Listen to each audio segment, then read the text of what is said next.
مدد کر میری دو جہانوں کے مالک، مصیبت میں نے پکارا ہے تجھ کو۔ بسم اللہ الرحمن الرحیم۔ دوستو، اللہ تبارک و تعالی نے ملک عزیز ہندوستان کے اوپر مسلمانوں کو 950 سال تک کی حکومت اور بادشاہت عطا کی، لیکن جب مسلمان اللہ کے حکموں سے غافل ہونے لگے، اللہ کے احکام کی نافرمانی کرنے لگے اور مسلم حکمراں عیش اور عشرت کی زندگی گزارنے لگے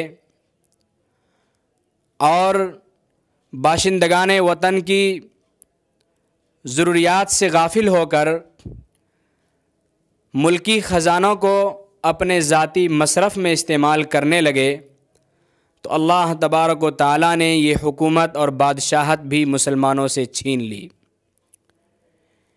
یعنی یہ حکومت و بادشاہت جو اللہ تبارک و تعالیٰ نے مسلمانوں سے چھین لی ہے، وہ ہمارے اعمال اور کرتوت کی بنا پر ہے۔ ہندوستان کا جو آخری تاجدار ہے، آخری بادشاہ بہادر شاہ ظفر، جس کی حکومت کل لال قلعے کے اندر رہ گئی تھی، باہر کچھ نہیں تھا، پھر بھی اس نے جو اپنی بیوی ممتاز محل سے جو نکاح کیا ہے، تو وہ نکاح ایک تانبے کی پلیٹ کے اوپر وہ نکاح نامہ کندہ ہے، اور لندن کی برٹش میوزیم میں وہ نکاح نامہ ہے، میں نے خود پڑھا ہے، فارسی میں ہے۔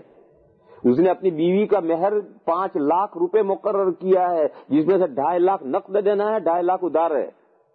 یہ وہ دور ہے جب 6 روپے میں پوری گائے آتی تھی، ایک گائے کی قیمت 6 روپے تھی، اس وقت اس نے ایک عورت کو 5 لاکھ مہر دیا ہے۔ اب ملک برباد نہیں ہوگا تو اور کیا ہوگا؟ اللہ نے ہندوستان کی حکومت 900 سال مسلمانوں کے پاس حکومت رہی ہے، پھر وہ اللہ نے جو لے لی ہے، اللہ نے کوئی ظلم نہیں کیا ہے، ہم نے ہی اپنے پیروں پر کلاڑی ماری ہے۔ جب ہم ایک عورت کے لیے 5 لاکھ مہر دیں گے، کہاں اس کے باپ کا تھا جو اس نے وہ 5 لاکھ دیا تھا؟ وہ ملک کا پیسہ تھا جو اس نے ایک عورت کو دے دیا تھا۔ ایسے ہی جب بادشاہ خرچ کرنے لگیں گے تو مسلمانوں کی حکومتیں رہیں گی۔